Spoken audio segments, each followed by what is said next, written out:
terug naar de basis. Gewoon, wat is eigenlijk? Als jij, dit is kort, letterlijk kort. Werd ik gebeld door mijn schoon. Het is een staatsbezoek. De belangen van de kolonisator. Kulturu Open Mic. Uw verhaal vertellen? Bel of app naar 858-8943. Tot dan.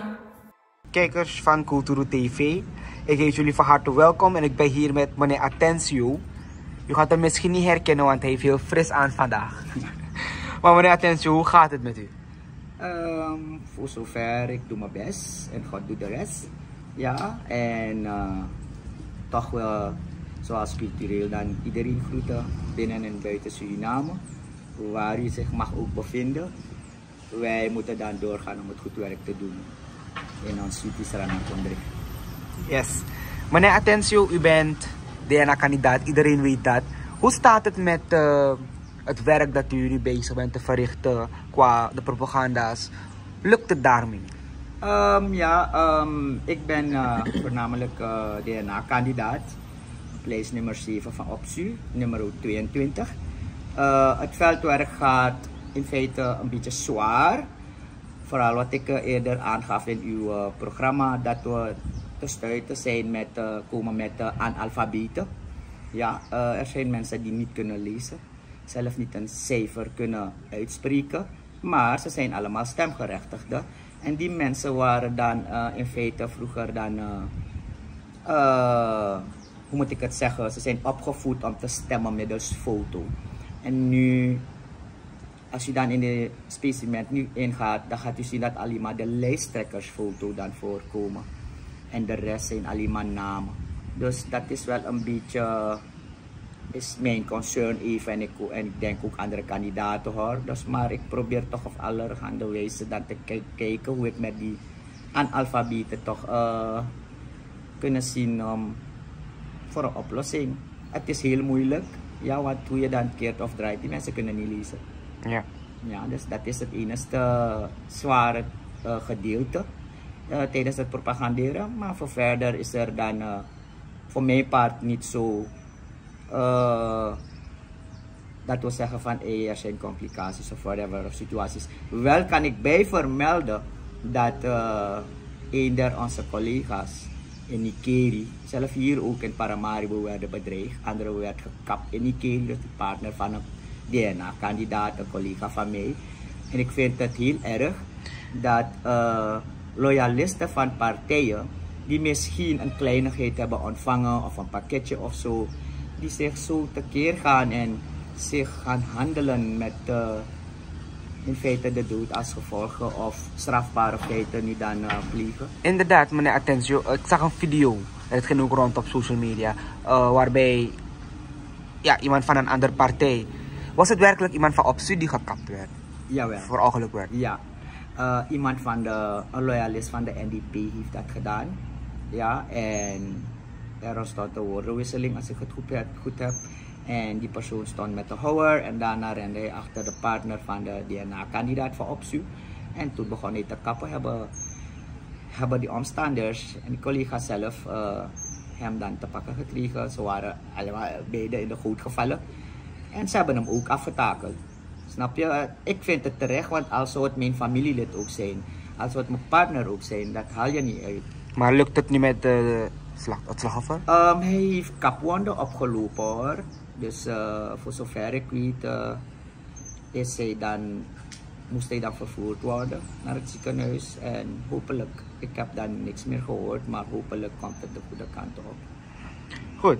Meneer Atencio, de laatste ontwikkelingen hebben we ook gezien dat mevrouw Krishna Mathura zichzelf wil stellen als president-kandidaat. Wat vindt u daarvan? Kijk, als politicus zeg ik altijd, iedereen heeft zijn eigen ambities. Ja toch? Iedereen mag zichzelf opstellen als wat dan ook. Maar bij mij gaat het meer om de integriteit. Ja toch? Hoe integer ben je? Ben je integer?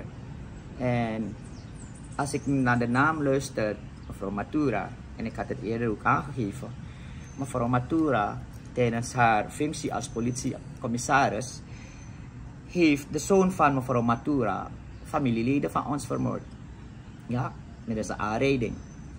En misschien weet men het nog, een vrouw en een man op een bromfiets. En die vrouw was zwanger, dus je hebt het gezin dan vermoord. De zoon van mevrouw Matura, die was de veroorzaker, had ook geen rijbewijs. En omdat zij politiecommissaris was, nou, was alles in de doofpot gezet. En de zoon was dan, daarna heeft hij dan weer een aanrijding gemaakt. En omdat het de zoon van een politiecommissaris is, dan mocht hij dan niet vluchten, maar hij is niet gevlucht, maar hij is gewoon wegvrij naar zijn land, want hij is Hollander. Dus hij is dan naar Holland gestuurd terug.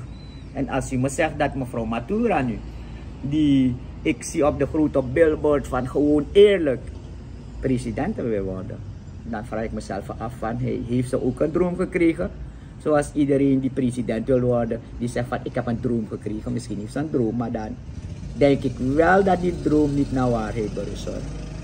Dus in feite, die naam Matura, ten meer zegt ze van, ze is moslim, maar ik zag daar in een zwembad van Hindoeïsme daar in India samen met minister Kuldeep Singh, ja, zichzelf gedragen als Hindoeïsme. Dus ik zou dan het volk niet adviseren om dan, of de partij adviseren om mevrouw Matura niet als presidentskandidaat te laten gaan doen. Anders. En nog erbij is zij ook degene geweest, ja, die zei van, als het om Javanen en Hindustanen een regering voorgedragen moet worden, dat het beter voor haar zou zijn in plaats van Kriolen. Dat zijn echt racistische uitspraken die ze heeft gedaan. En nu weer als president gaan, als kandidaat, dat klopt het niet toch?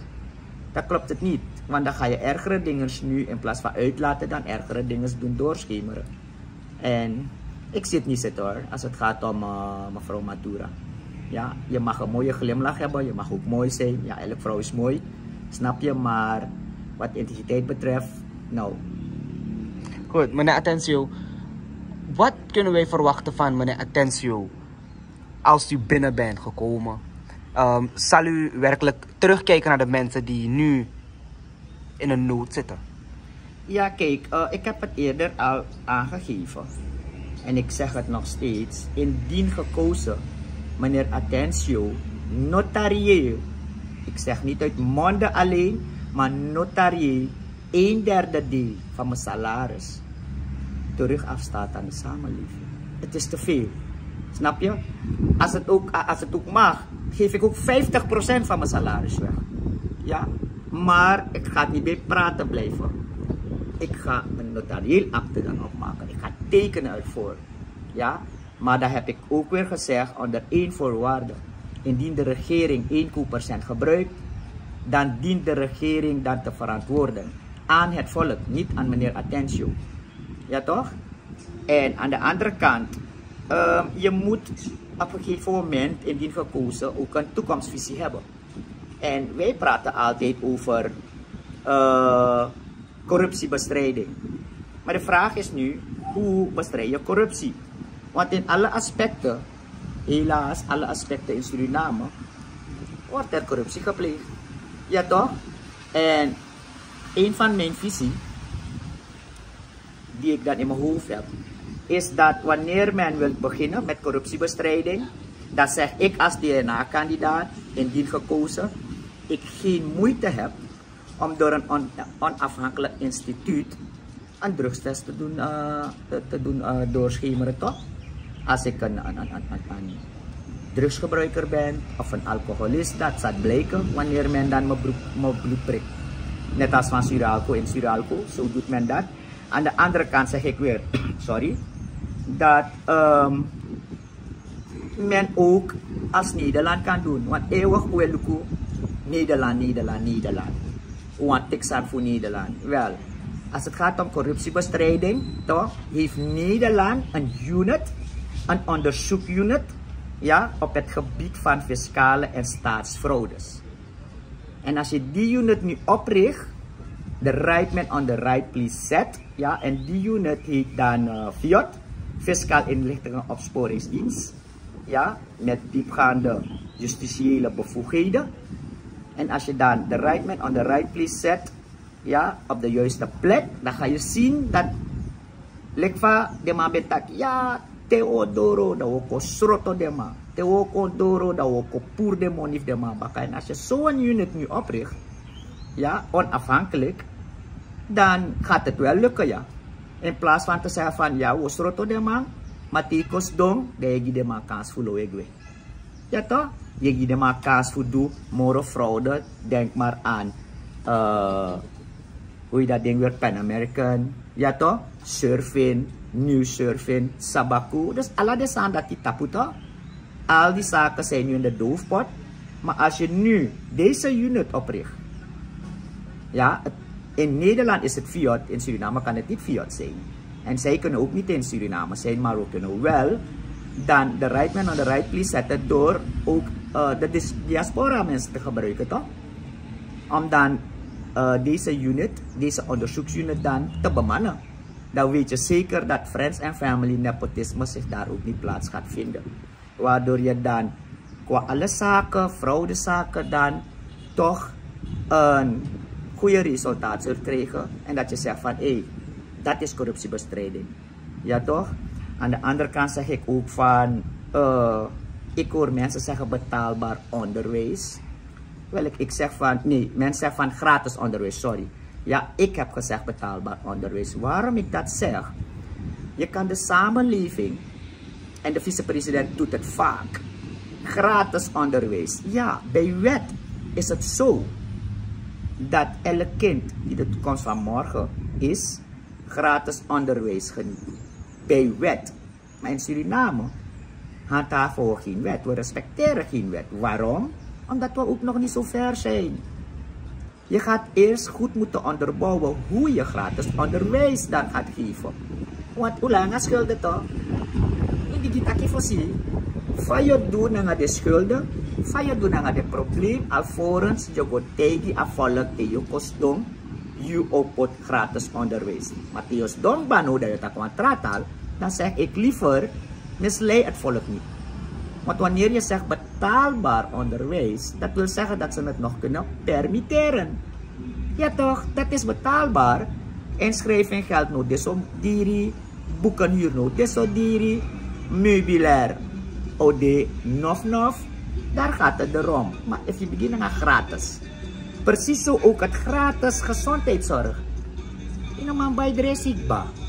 Charwa lofik dressing voor India kom. Ja, pe duidelijk als je die dat ik die een probleem. Maar kom het volk niet misleiden. Als men het had over betaalbaar, dan weten wij. Dan weet het volk ook. En bij deze actoren ook, deze aspecten, wanneer men fraudeert, dan heb je nu dan de unit. Die is opgericht, toch? De onderzoekunit. Wat dan het drap is, heeft de mij fraude toe, toch? En alle die fraudezaken. Als we nu kijken van domeingrond. Ik heb altijd gezegd, wij hebben de landhervormingsdecreet niet gemaakt, toch? U ook niet. Het zijn wetten gemaakt door wetgevers. Ja, en die dienen dan te gerespecteerd te worden en te gehandhaafd te worden.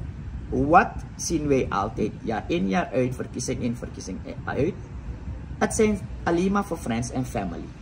Ja toch? In artikel 2a staat duidelijk geschreven, elk Surinamer die woonachtig zijn in Suriname. Het staat niet geschreven, elk kind, of elk vrouw, of elk man, of elk minister. Maar dat krijgen we nu, friends en family. Ja toch? En wij zeggen nu van, de meermenspersoon, ik zeg van, laat het recht nu zegevieren. Mensen die hun papieren, grondenpapieren moeten krijgen en zo die gronden moeten krijgen, geef ze. Aan de andere kant, dan zit ik me steeds door mijn hoofd te breken wanneer het gaat om rechtvaardigheid. Ja toch, en als ik praat over rechtvaardigheid, dan bedoel ik ook dan, what about de grondenrechten van de tribale en de inheemse? Waarom wordt het tot nu toe niet opgelost? Terwijl er een wet is getekend, ja, bij de OAS, bij de VN, dat ze het recht hebben. Maar eeuwig omdat er politici zijn die concessies krijgen, multinationals die concessies krijgen, ja toch? En die mensen moeten dan weggedreven worden van hun woonplaats. We kennen nog het geval van Piki Sarang toch? Waarom is men opgekomen? Want zelf werkgelegenheid kunnen ze daar niet krijgen. Ze worden weggejaagd van hun woongebied. Waar ze vissen, waar ze jagen. Ja toch? En daar moet er een stop gemaakt worden. Nu moet er wel een halt gezet worden. Want er zijn wetten. Het is aangenomen. En ze dienen gerespecteerd te worden. Dat is mijn concern ook. Als het gaat om de grondrechten van de tribalen. Ja. En de inheemse. Want ik heb altijd gezegd, indien gekozen, zal ik degene zijn die op vingers gaat tikken. Zonder aanzien des persoon. Voor mij part maakt het niet uit als je mijn fractieleider bent. Het maakt niet uit als je de voorzitter van de DNA bent. Wie dan ook. Ja? Als ik daar ben geplaatst door het volk, dien ik de taal van het volk te praten. Je hebt ook andere dingen die, vooral als we nu zeggen over, u heeft het laatst gehoord hè. Sorry. De wetaanname van de verhoging salaris DNA-leden. Ik heb het zo net ook gezegd, toch? 130.000. Als ik bereid ben om 1/3 deel van mijn salaris, ja, notarieel af te staan aan het volk, dan daag ik alle 51 leden die gekozen zullen worden. Zelfs de regering, de minister, de president, de vicepresident, ja toch? Noem maar op. Dat zij ook 1/3 deel of 50% van hun salaris dan terug afstaan aan de samenleving. Zo alleen kunnen we zeggen dat we are giving back to the people. Niet wanneer je het volk dan 4,5 jaar dan al hebt geteisterd en gemanipuleerd, dan kom je niet zeggen van we are giving back met 750 per jaar. En als je een calculatie maakt, dan heb je nauwelijks 2000 SRD per maand. Hoe leef je dan ermee?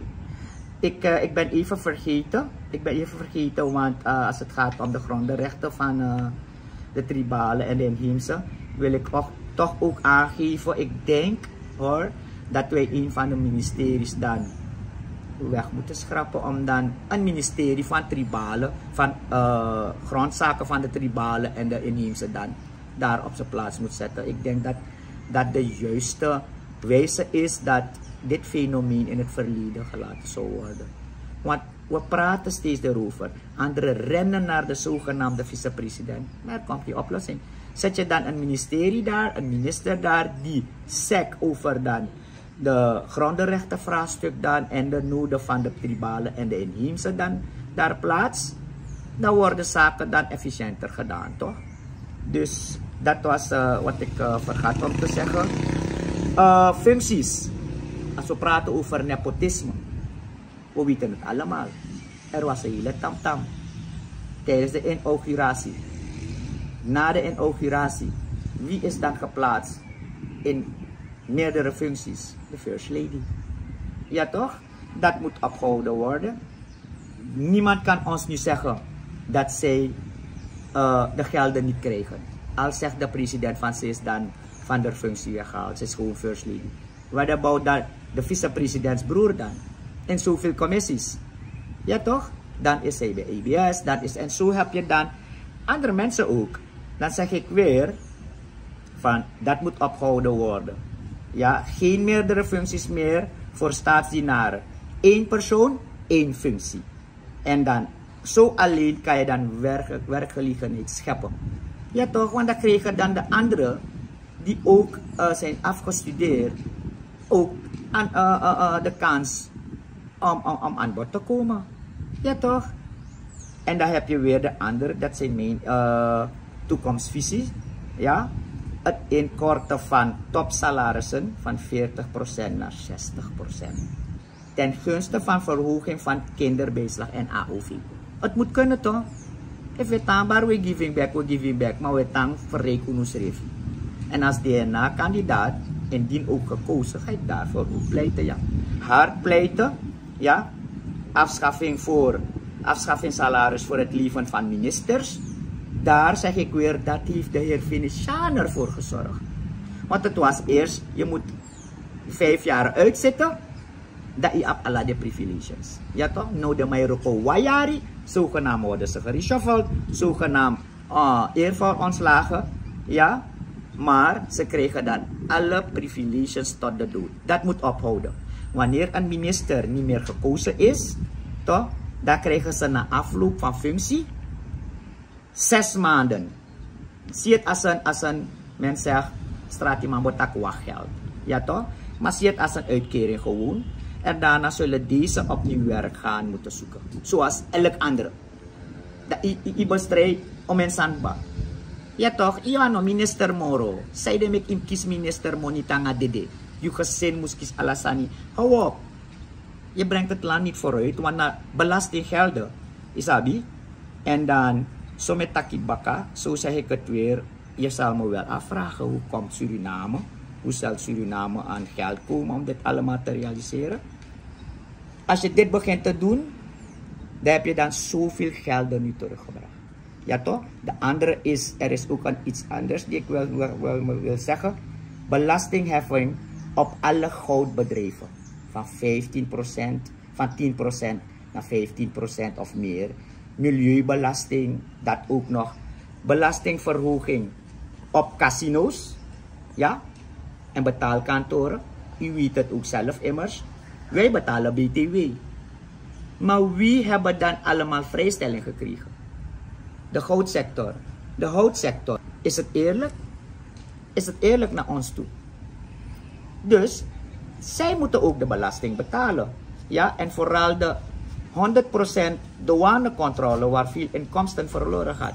Daar moeten we ook hard op drukken. Als er spandiensten daar worden verleend. Invoering, en daarom zeg ik weer.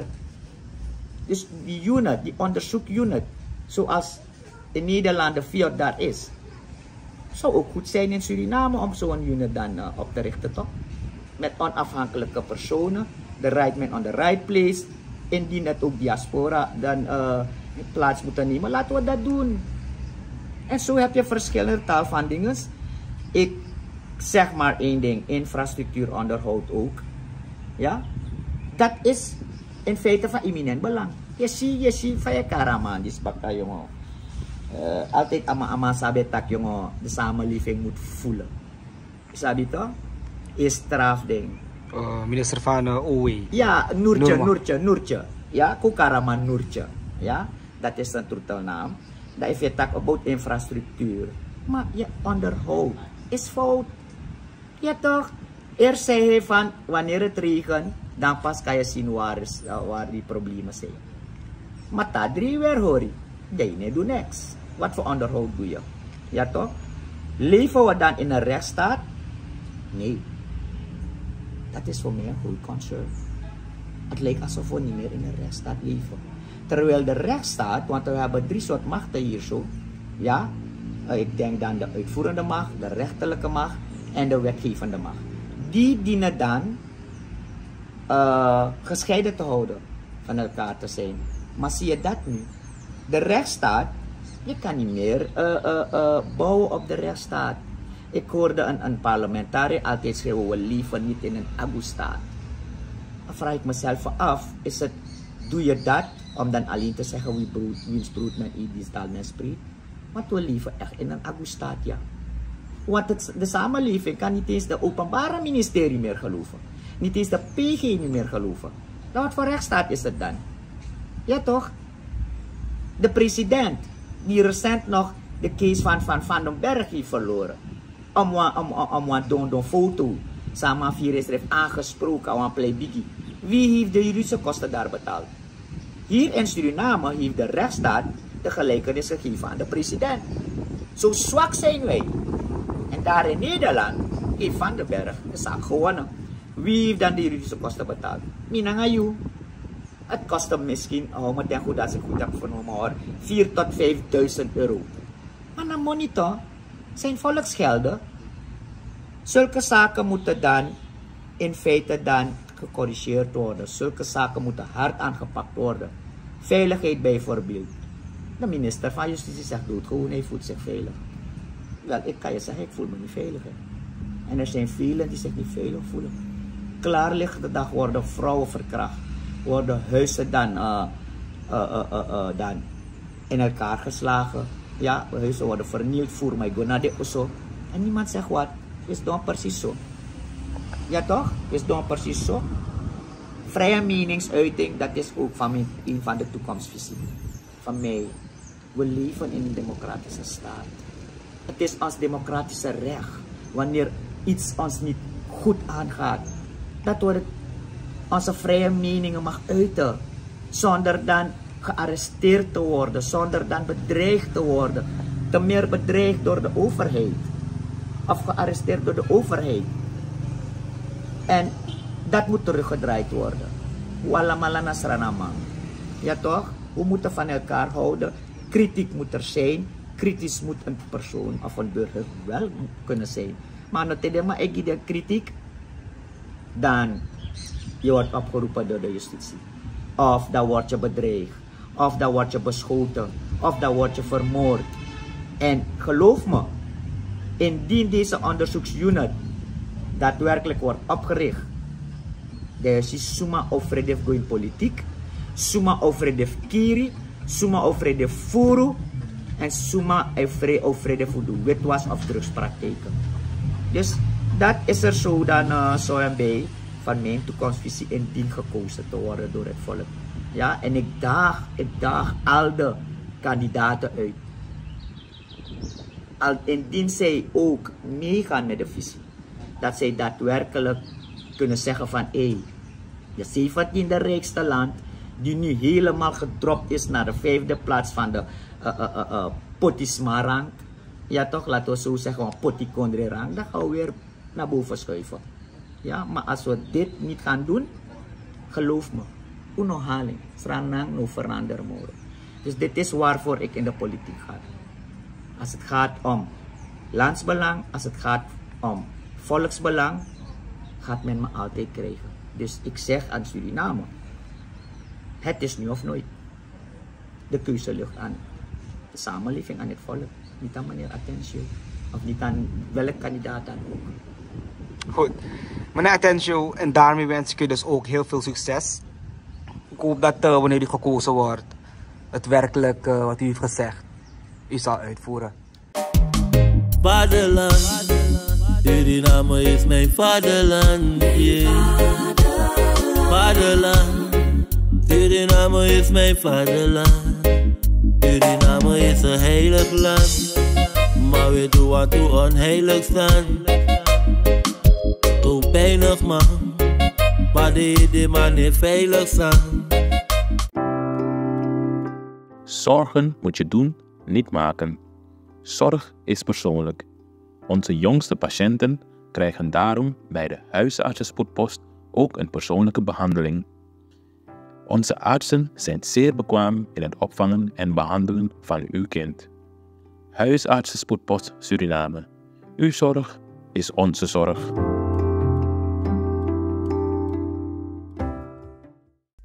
Ben jij een gedupeerde van de toeslagenaffaire, ouder, kind of ex-partner? Ga dan naar stichtingherstel.nl. Herstel met dubbel L. Met Stichting Herstel kom je er wel.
recreation.